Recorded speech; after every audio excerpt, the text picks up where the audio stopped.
Well, we've, I think, established the point that we are all dealing with grief.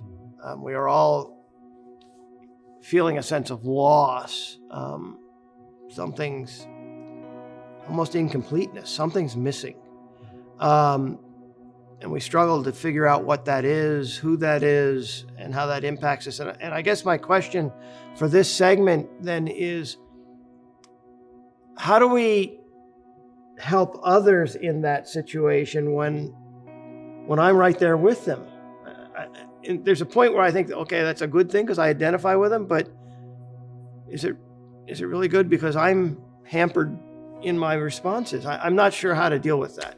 Yeah, I don't think it's easily done, but I do think, the pastor is strategically placed to be the guide, the shepherd, even as he's grappling with anxiety from what's going on. And if he can model, he's going to allow the congregation to be open about what they're grappling with too. Just leave the door ajar a little bit, acknowledge that, yeah, these are strange times. Ken used the word confusing, very confusing times. Simple things though. First of all, modeling, it's okay to be a little bit open about what you're grappling with, even as the shepherd of the congregation. Doing simple little things though, like starting to provide resources in the back of the church. There's so much good resource material available about issues of depression and anxiety. We often marvel here at Grace that we have been blessed by writers in the last 20 years who are writing biblically based material that is very relevant to very specific issues. Stress, anxiety, feeling overwhelmed, et cetera, et cetera. And I think anxiety is something we're seeing across the culture and throughout the church. Yeah, and I know we've seen anxiety since COVID from elementary age children in our church who are discouraged because they can't go to school with their friends when they were Zooming from home, to I can't hear the teacher when I'm trying to listen in, all the way up to elderly who are struggling to get in to see their doctor and haven't seen relatives for prolonged periods of time. Right. So yeah, anxiety's been across the board. There's a fear of will this ever return to normal? And you use the term loss, losing, relationships, losing normal, losing even a sense of who can I believe? We're getting different. In the middle of the pandemic, we were getting different messages even from the government about what we need to be doing, what's good, what's helpful, what's not helpful. And that impacts trust. And every day there was a different message coming out. Right. Whether it's trust in government or trust in the church, or how does that relate to trust in the Scripture or the Lord? I mean, what does it look like? Part of that has to be grounded in being open about our feelings about where we are personally without thinking that to be a non-spiritual, unspiritual thing to do. To get more honest about what the psalmists are writing, for example, living in the Psalms.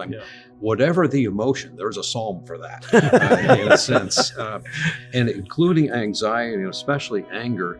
And what we really, I think, have to model to our congregations, and in so doing, I think, help ourselves, is to say, this is where I am, where David is wanting to talk to God, or where Job was wanting to talk to God. Hey, I need a minute. I need some time. I want somebody to judge between us. I know there's nobody qualified to do that, but it's just how he feels at the time. Now, when he has the vision of God, he got God, and that was enough. It wasn't all the answering of the questions, but allowing Job to spout off, God allowing David, Jeremiah, Isaiah to spout off, I think is a freeing thing for us. But we've hidden those passages from our congregations a little bit too much.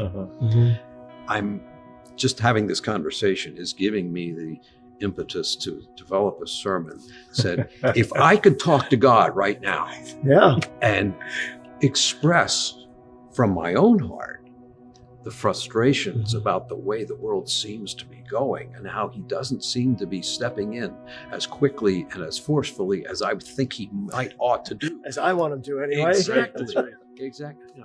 I think that might freak people that listen to And yet- the same kind of thing. The reality is we can. We can. We have But permission. it's not our practice. Right. It's not our practice. And I said in the first segment that that's not part of our worship. That's Right. not the way we do it. I was Right. thinking of Psalm 27 in the New American Standard. I've surveyed my heart where I'm, kind of discouraged. I've surveyed the landscape of what's going on in the world around me. I would have despaired unless I had believed that I would see the goodness of the Lord in the land of the living. And, there is another opportunity in the midst of our own anxiety and despair to instill hope. Yes. We're not Pollyanna. We're not living in a silo.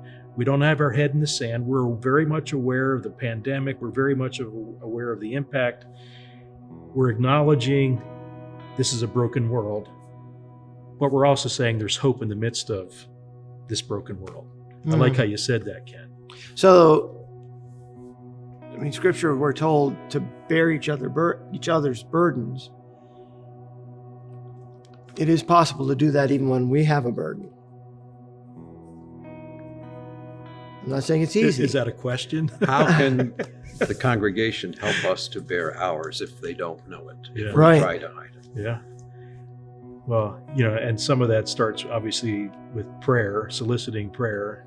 But again, like Ken said, being allowing ourselves to live out the Psalms and other portions of Scripture, being a model in front of our congregants. Again, not bleeding all over the place. We're not talking about that. We share because we want to operate in the eternal best interest of our congregants too. Mhm. And me just bleeding, that I have more of a problem if that's all I'm doing from the pulpit. That's not appropriate. But at least leaving the door ajar. I'm carrying a burden. I'm carrying a burden for you guys, but also you can help me carry the burden also as we point to Jesus. That kind of So thing. we can be real, Yeah. and we can be a pastor Yeah. or an elder, church leader. I was wondering too, you guys have, tons of pastoral experience. It seems like some of our younger pastors might be able to come around this kind of thinking a little more easily. I don't know if that's true or not. Maybe that's a false assumption. I'm not sure would know how to answer that. Yeah. But I it's a think- good conversation to have. Yeah. So again, as we close out this segment, have you had that conversation? Is there a pastoral friend, a colleague, younger, older, that you can sit down and talk to? A district field director, somebody to say, I need to be real and let's carry each other's burdens and fulfill the law of Christ. I hope you can.